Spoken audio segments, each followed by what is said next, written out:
बिस्मिल्लाहिर्रहमानिर्रहीम। नाज़रीन, मैं हूँ जावेद बलोच और उम्मीद है आप लोग खैरियत से होंगे। आज के जो हमारे टॉपिक्स हैं उसमें एक तो अली मीर गंडापुर की आज ज़मानतें हुई हैं कंफर्म। अबूरी ज़मानतें जो है वो हुई हैं एक्सटेंड, और इसके साथ साथ अली मीर गंडापुर जो कि वज़ीर आला हैं खैबर पख्तूनख्वा के, उन्होंने आज फिर कंफर्म किया है कि डोनाल्ड लू जो है वो झूठ बोल रहे हैं,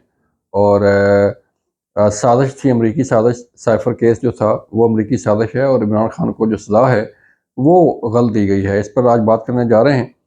और फिर इमरान खान साहब की जो रूटीन है वहाँ पे डला जेल में, उसके मुतल्लिक आपको आगाह करेंगे कि उनकी खुराक में जो है वो कुछ चेंजेस वगैरह उन्होंने करवाई हैं, और कुछ डिमांड्स की हैं, और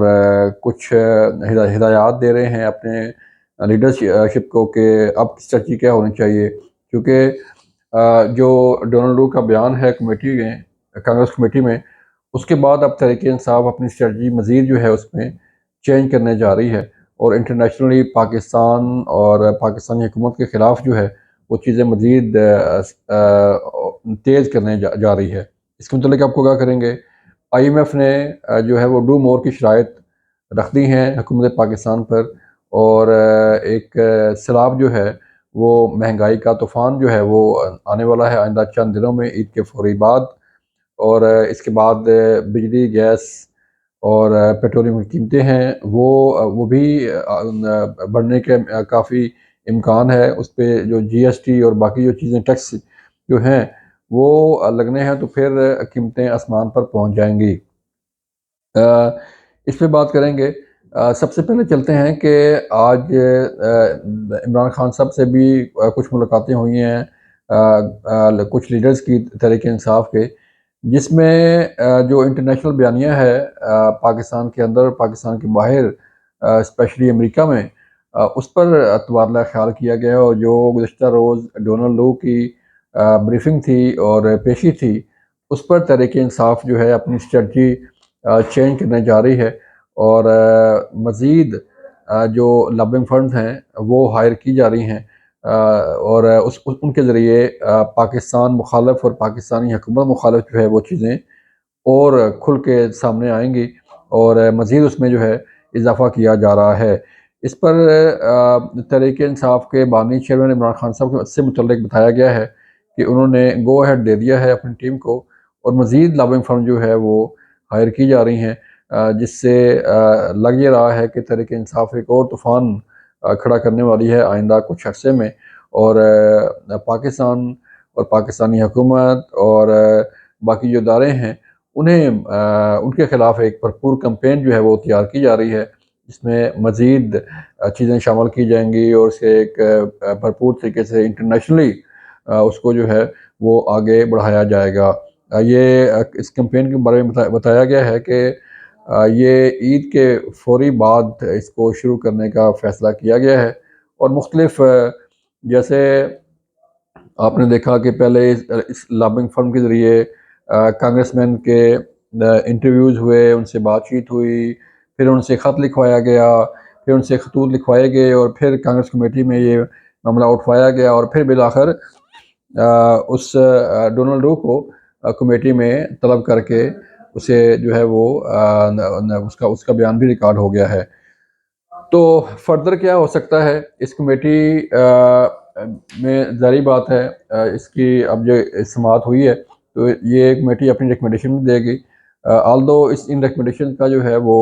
वैसे पाकिस्तान पे नहीं पड़ता, लेकिन इंटरनेशनली एक इवेंट जो है वो लाजमी क्रिएट हुआ है, और आगे भी होगा, जिसमें पाकिस्तान को डिस्कस किया गया है, पाकिस्तानी सियासत को डिस्कस किया गया है, और पाकिस्तानी जो दफ्तर ख़ारजा है, ये बाकी इदारे हैं, उनको डिस्कस किया गया है। और ये तहरीक इंसाफ की उस लॉबिंग फर्म की बड़ी कामयाबी करार दी जा रही है कि वो किस तरह जो है उन्होंने किया। लेकिन इसके साथ साथ ये इस कमेटी में बयानिए पर जो बात हुई कि जो जो जिस साजिश कहा जा रहा था उसकी तरदीद जो है वो होना तहरीक इंसाफ के लिए एक बड़ी ख़तरे की घंटी है कि जिस सफ़र से मुतल्लिक 2 साल से राग अलापा जा रहा था, और जो है वो कहा जा रहा था साजिश साजिश है, तो आज फिर امریکہ نے دوبارہ اس کو جو ہے وہ اس کی تردید کی اور سخت الفاظ میں کہا کہ ایسی کوئی بات نہیں اور نہ ہی امریکہ ایسا چاہتا تھا۔ اس کے علاوہ ہم بات کرنے جا رہے ہیں کہ تحریک انصاف کے جو وزیر اعلیٰ ہیں کے پی علی بن گنڈا نے بھی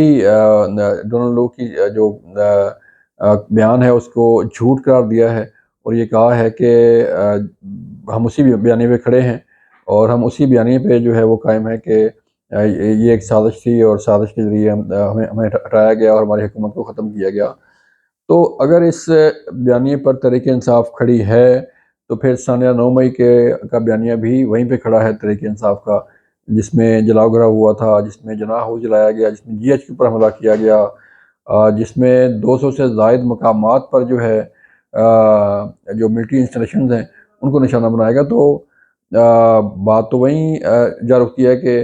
سانیہ 9 مئی کو درست قرار دیا جا رہا ہے اور امریکی سازش کو بھی درست قرار دیا جا رہا ہے، اور پھر حکومت میں بھی جو ہے وہ تحریک انصاف کے لوگ شامل ہو گئے ہیں، کے پی حکومت بنا لی ہے اور باقی جگہوں پہ جو ہے وہ کوششیں کی جا رہی ہیں۔ لہذا اس ساری صورتحال کا اثر جو ہے وہ تحریک انصاف کو نہیں پڑ رہا اور نہ ہی تحریک انصاف جو ہے وہ اس میں کوئی اثر لے رہی ہے کہ شاید کوئی بیانیہ چینج ہو جائے یا پرو پاکستان بیانیہ جو ہے وہ شروع کر دیا جائے۔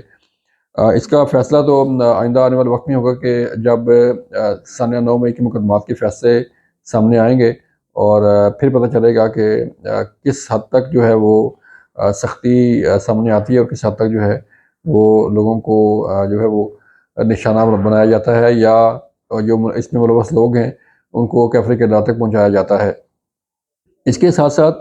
آئی ایم ایف کی صورتحال جو ہے وہ حکومت کی کامیابی تو ہے کہ انہوں نے بڑے آرام کے ساتھ جو ہے وہ اسٹینڈ بائی ایگریمنٹ کا جو تیسرا اور جو لاسٹ قسط ہے اس کے لیے مذاکرات کامیاب ہو گئے ہیں اور جو ڈیمانڈز کی گئی ہیں آئی ایم ایف کی اسے حکومت نے منظور کر لیا ہے اور اسے پورا کرنے کے لیے بھی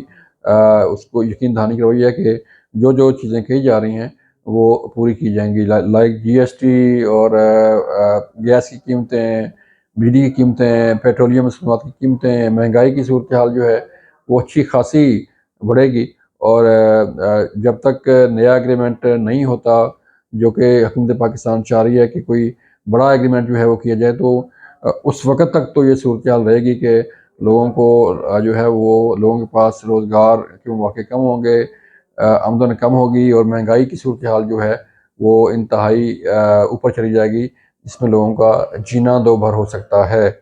لیکن دیکھیں ہوپ فار دا بیسٹ کہ اللہ کرے کوئی ایسا معاملہ آ جائے کہ عوام کو بھی ریلیف ملنا شروع ہو جائے اور یہ قیمتیں کنٹرول کر لی جائیں۔ یہ تھی آج کی صورتحال، اپنا خیال رکھیے گا، اللہ حافظ۔